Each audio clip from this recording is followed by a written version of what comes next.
Hello, geometry. Today I'm going to go over a couple of examples with you that we did not get to in class. So I'm going to go over, excuse me, a midpoint problem. So in your student journal on page 16, that would be problems number 7, 8, and 9. I'm not going to do all of them. I already did number 7 with you during class. So let's take a look at number 8. So remember the way that we find midpoint, it's pretty simple. You're just going to average the x values, and you're going to average the y values. So in order to do that, I'm going to look over here. I'm going to use M to represent midpoint. I'm going to do a little work off to the side if I need to. So here is my first x value, here is my second x value.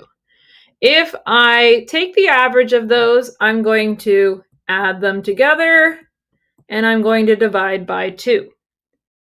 So that gives me negative 2 plus 10, which is positive 8, divided by 2, I'm going to get 4.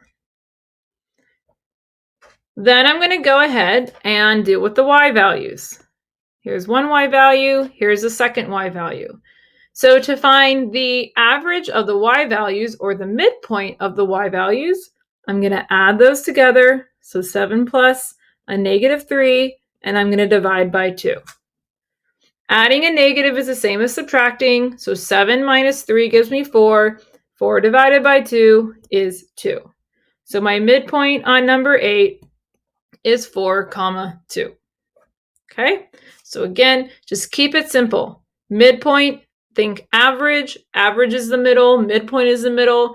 Average your x values. Average your y values. Okay? So now I'm going to do a distance formula problem. There are no more distance formula examples in your student journal.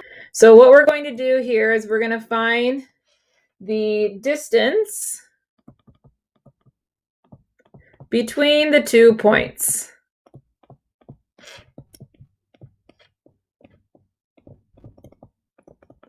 So we're going to find the distance between 2 points.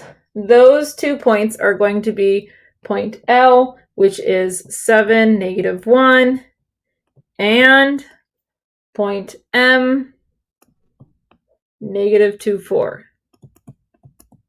Okay? Remember that for finding distance, remember the distance equals the square root. Okay? And we're going to take the difference of the x's and square it. And we're going to take the difference of the y's and square it.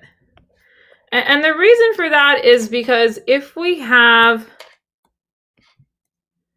this line LM, basically what we're doing for finding the difference of the x's, so this part here, is we're finding this length here, right? And if we are finding the difference of the y's, we're basically finding how this is changing here. Okay? And again, this ties into the Pythagorean theorem. If you watch the video from Wednesday, it explains that a little bit further. Okay? But just think that I need to find the difference of the x's and square it, take the difference of the y's and square it. I'm going to add that together, and I'm going to, square root it. Okay? Remember, there is the formula that they give you in the student journal, that it's x2 minus x1 squared plus y2 minus y1 squared. Okay? So you can think of it in a formula form as well if you want. So let's look at our x values. So here's one x value. Here's another x value. We're going to take the difference of those. Finding a difference is subtracting. So for difference of the x values, I'm going to do 7 minus a negative 2, and that gives you 9. And if you can take the difference and square it in the same step, go ahead.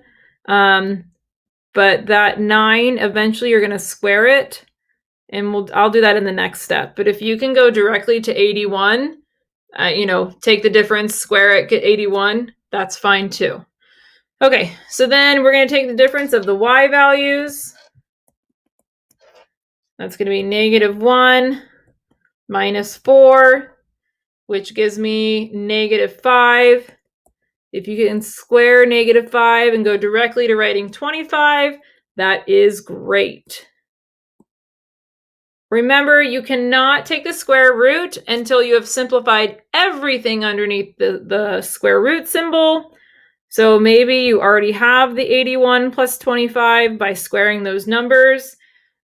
Maybe you skipped this step right here. You might have skipped that. So you can definitely skip that step if you want to. And then you can finally add these two numbers together to give you the square root of 106. Okay. Sometimes they ask you for just leave it in radical form. This right here, this is radical form. If they want you to give the decimal, then you just take out your handy dandy calculator, punch in the square root of 106, and I'm going to approximate it to 1 decimal place. So this would be your decimal value. So it just depends on the directions. Sometimes the directions vary. So pay attention to what the directions are asking for. If they don't tell you how to state your answer, then you kind of get to choose. Okay, so that is a good distance formula example for you to follow, in addition to the examples that we did in class. So if you have any questions, please let me know. This video will be available for you to watch as much as you need to. And I hope you like the examples, and best of luck with your practice.